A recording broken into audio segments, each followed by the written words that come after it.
All right. All right. 888. All right. 888. 888. 888. 888. That one?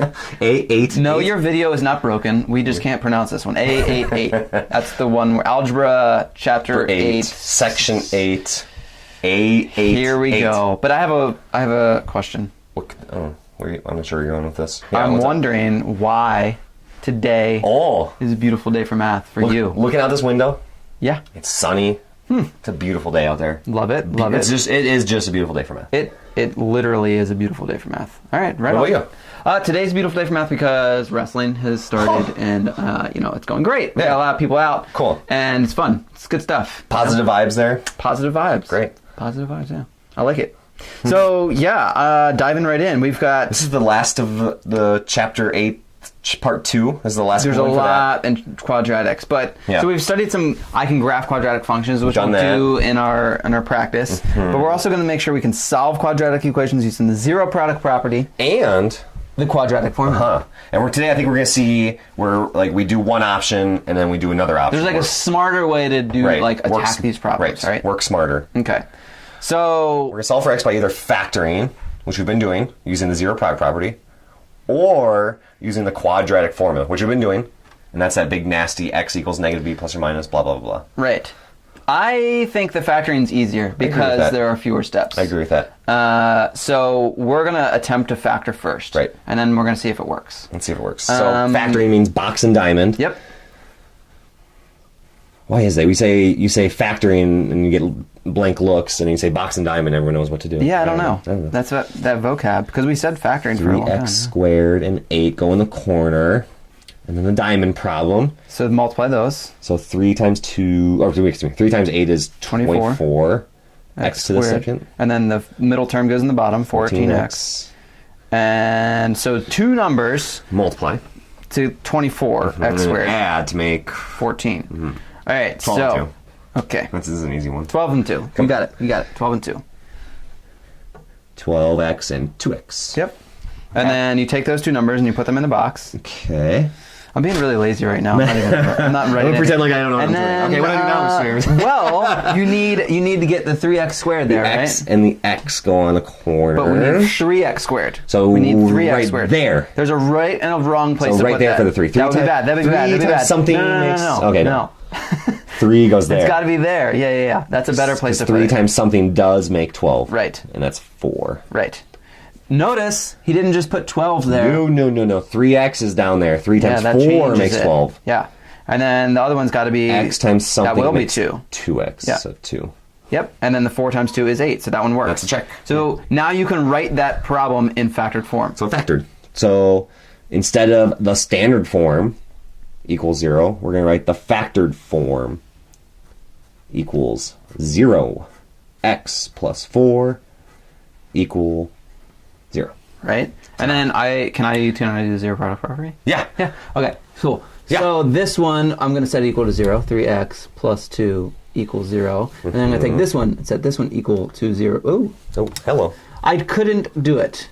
Don't make a mistake. X plus 4 equals 0. Help me, Jason Green. Okay. So, I'm going to solve this one. Minus 2. And then the 3x comes down. Oh, this is weird. So there's not just an x this time. It's not just 0 negative minus 2. That's right. Oh, this is... Yeah.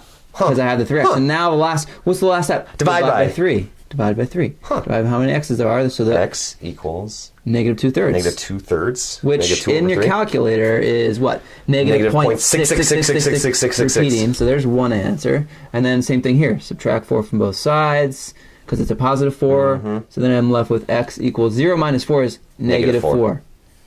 All right. So those are my two answers. We said the decimal was this, just for our audience who are decimal prone. We're decimal friendly. Negative 0.67.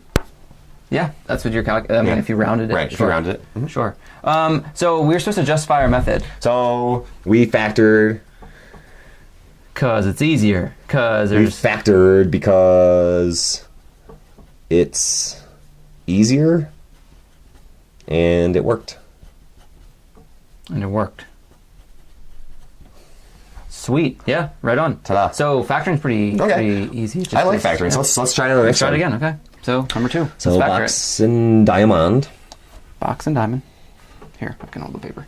3x to the second. So same as the last one. Oh, times 9. Ooh. It's going to change things a little bit. Okay, so 3 times 9 is 27. X to the second. And then 14x. Okay.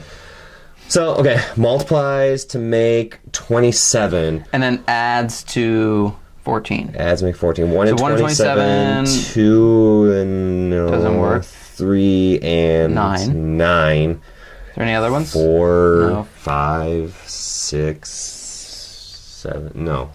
So there's okay. So 1 plus 27 because it's 28. 28. That's not 14. 3 and 9. That's 12. That's not gonna work.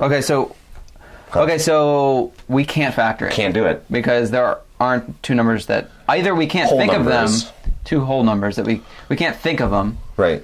Or they don't exist. So we're done. Cool. So all right, 888. So all this is trash. Now we can't factor it because it's not factorable in that sense.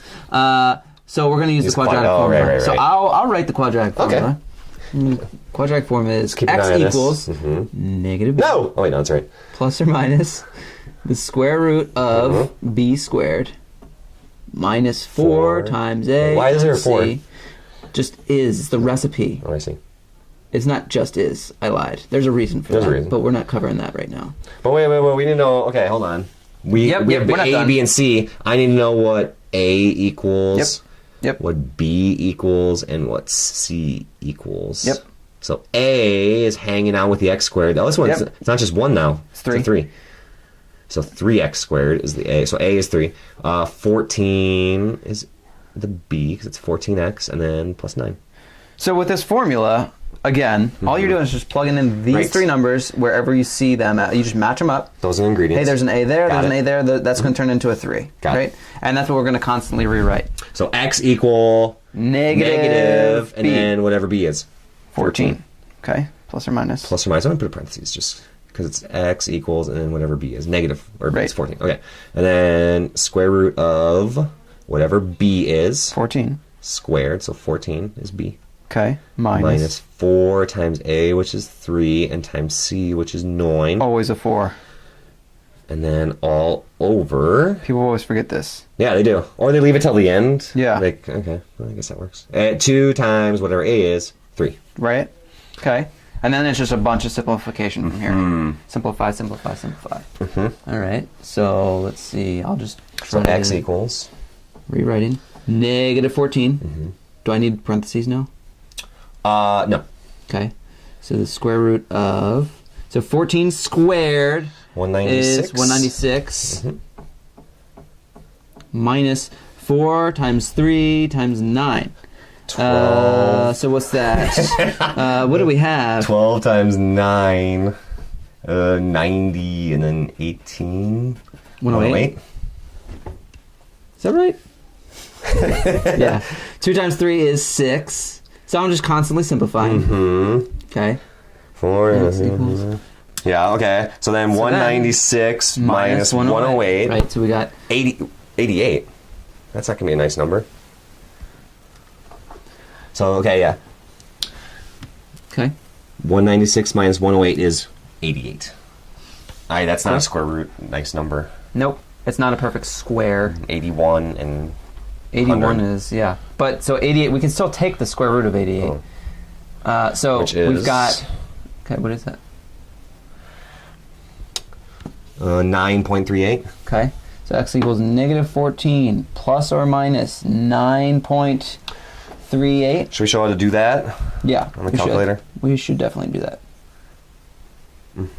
Okay. Okay, so we have our trusty TI-83 plus here, my preferred. Second, and then Square root. 88.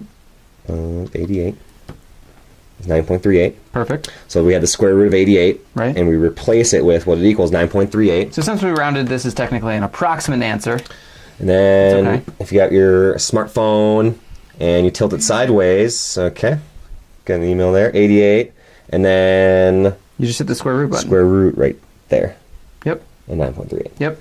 Perfect. Okay. So now that we have that, we can break this up into 2 problems, and that's what we do here. Since we've already taken the square root, we have one that's x equals negative 14 plus 9.38 all over 6. And the other one is x equals, see the other one is x equals negative 14 minus 9.38 over 6. Got it. All right, so let's now say top I need to like negative move 14. the camera over some here. Moving the camera. Negative 14 plus 9.38 off screen is negative 4.62. Over 6. And then the other one, negative 14 minus 9.38. So we're just doing the numerator first. Is negative 23.38. All over 6. And then we just need to figure out what those equal. Negative 4.62 divided by 6. Yep. Is negative 0.77. Negative 0.77. That's one of them. Okay, and then the other one is? Negative 23.38. It's going to be a negative divided by 6. Negative 3.89. Well, actually, round that to 3.9, I guess. 3.89 would just be 3.9. Yeah, let's look at that. Oh yeah, so this 8, 9, this becomes rounded, the 9 rounds up, which rounds everything up. So because the 6 there is 5 or bigger. So 5 or bigger, so 3.90. Okay. Great. Those are our 2 answers. Yeah. So if we had to justify that, man, that's a lot of steps. We don't want to have to do the quadratic formula, but sometimes we don't have any choice, right? So what would you write?